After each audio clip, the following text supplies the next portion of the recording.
Okay, for this week's Masterclass, we're just going to continue to walk through the Mass. And today, literally, we're going to talk about walking through the Mass. So last week, we started by mentioning the optional thing that can take place, which is the ringing of a bell or bells right as like a signal that Mass is beginning right now. So not necessarily looking at the big bells that might be rung outside the church, although that certainly is included in what we were talking about. But here, just the immediately before Mass, there might be a bell that is rung as a signal to the people that this is the time to stand, this is the time that Mass is going to begin. Then what happens right after that, of course, is that the priest starts walking, usually down like one main aisle, toward the sanctuary. And we'll get into what happens when the priest gets into the sanctuary next week. But for now, just to look at that action of the people standing up and the priest walking down this main aisle toward in the direction of the sanctuary. And you might guess this, but this has its connections in the Old Testament. Just like the bell had a connection with the Old Testament, how the vestments that the high priest was to wear, they were to have bells on them so that the people could literally hear the movement toward the worship and know that the priest was going to work on their behalf, that he was going to offer sacrifice on their behalf for them. So too, in the book of Exodus chapter 33, it says that whenever Moses would move to the tent of meeting. So let's just give a little bit of background with that. In the early 20s chapters of Exodus, God gives Moses instructions about the worship, including the structure of the place of worship, which is called the tent of meeting or the tabernacle. They're the same place, the tent of meeting or the tabernacle. And the word tabernacle means tent.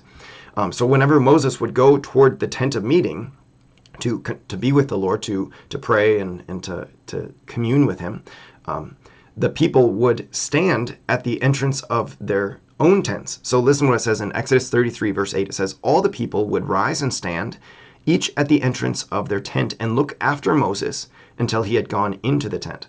So they know that Moses is this key figure, like the figure of all figures of their time, of their age. In fact, we might even say of the entire Old Testament, but for sure of their time, like he's clearly the leader of their people. And so when he goes into the tent of meeting, what's he doing? He's going in to commune with God, but also to intercede on their behalf, to pray for them, for God's mercy, for his grace, his favor, to continue to shine upon his people as he's called them and as he's chosen them as his covenant family.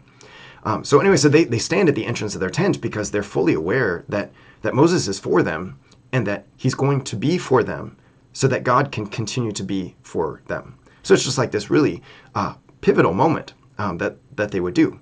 So anyway, so that's what happened. When Moses walks toward the tent of meeting, the place of worship, they stand. Okay, then what? Then several years down the road, so many, many years down the road, David comes along as the king.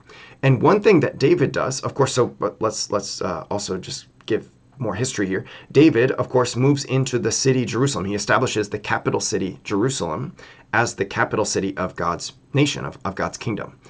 And along with that, of course, he moves the tent of meeting, the tabernacle, into the city. His son Solomon builds the temple. David does not build the temple, but the tabernacle is there. And David, as a part of worship, he institutes something new, which are the Psalms. And we know this. You read the Psalms, and so many of them are written by David. And what do the Psalms do? They chant the praises of God. They talk about how God has been so merciful and gracious toward his people, how he has looked with favor upon them in their plight, in their time of difficulty, in their time of need. Sometimes as individual David, he writes a psalm about how God has been so good to him, but also then as like a corporate thing, he writes about how God has been so good to the people. And of course, we know other people wrote some of the Psalms. But nonetheless, David institutes the Psalms. Before David, the worship was quiet. It was silent. In fact, even like there's probably very few words that were spoken at all. Not just like spoken or sung, but like very few words spoken. When David institutes the Psalms, then whenever the worship was being offered, it was oftentimes accompanied by the Levites chanting the praises of God, chanting the Psalms, or what we call the Psalms, to the goodness of God, to his glory. Okay, so we've got these two parts, Moses moving toward the tabernacle and everyone standing, and David, as the worship is being offered, offering chants of praise, chant of praise and glory of God. Okay, Jesus, we understand, is a new Moses. That is to say that he fulfills everything that Moses was, and he is a new David. He fulfills everything that David was. He's also a new Adam and a new, he's a new everybody. He's not everybody, Not the bad people. Anyway, so he is that. So everything that he is it is a fulfillment. I mean, it is his own thing because he's the new covenant, but it is also a fulfillment of all of the old covenants of the Old Testament, which especially those that are focused around worship and sacrifice. Okay, the priest, we understand, because we've spoken about this a while back now, but the Catholic priest participates in the high priesthood of Jesus. That is to say, whenever he is acting as a minister of God, he is acting in the person of Christ, in persona Christi capitis, in the person of Christ, the head. So that when he ministers, and especially when he performs worship, when he acts in a manner of worship on earth, like during Catholic Mass, he is participating in the high priesthood of Jesus. Jesus who goes into the heavenly sanctuary to offer worship perpetually to God, to sacrifice himself perpetually to God. So too the priest, when he goes into the earthly sanctuary, which is found in the Catholic Church, he participates in that. He signifies the reality of what Jesus is doing and has done in heaven. Okay, so then it makes sense, being a new Moses and being a new David, it makes sense then that when the priest starts moving in the direction of the sanctuary, that everybody would stand. Because the priest is going as Christ, but he's also going as a representative of the people, because that's what Moses did. He's going as a representative of the people. Now, the people, of course, are there to participate in the Mass. But nonetheless, not everyone goes into the sanctuary. That is something for the priest, and if there's altar servers, or if there's a deacon that accompanies him, or if the bishop, of course, would be first and foremost among those people who would go into the sanctuary. So the priest goes into the sanctuary on behalf of the people, and so it makes sense then that the people would stand as the priest makes that movement. And again, being a new David, it makes sense also that there would be hymns of praise sung to God as the priest moves in that direction and enters into the sanctuary. And just a little note about songs, something that I think is worth our while. If you read the Psalms, or even chant the Psalms for that matter, you'll notice something, I think. And that is to say that the Psalms are all focused on this vertical relationship that we have with God. We could talk more about sacred music and what that is, and maybe we should. But for now, just to point this out, that the Psalms are all focused on singing about God's goodness, or asking God for his favor, acknowledging God in his glory, saying that he is so glorious, and we sing his praises, and those kinds of things. They're all focused on this vertical relationship with God.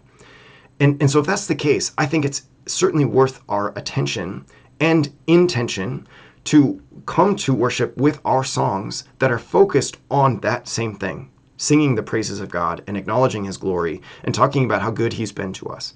Sometimes when we come to sing, our focus can be more on the horizontal relationship that we have with each other. Singing isn't it great that we're all here together? Isn't it we are one community, that kind of thing. And it's not that those songs are bad. I just think that it's more fitting during our worship that we would sing songs that are more focused on our vertical relationship with God, between us and God and us. And maybe outside of worship, we can come together if we want to sing those songs that are focused about our community and how much we love each other. So anyway, that's, I think, is just something, because again, if we want to imitate the pattern of the worship of Old Testament worship, and not just imitate it, but actually imitate it and bring it to its fulfillment, then I think we want to also follow those same patterns, which look at focusing on the worship and the glory of God. Okay, next week we'll get into talking about what happens when the priest reaches the base of the sanctuary and goes in and does the first couple of things that he does in the sanctuary. But again, we're just slowly moving through the Mass.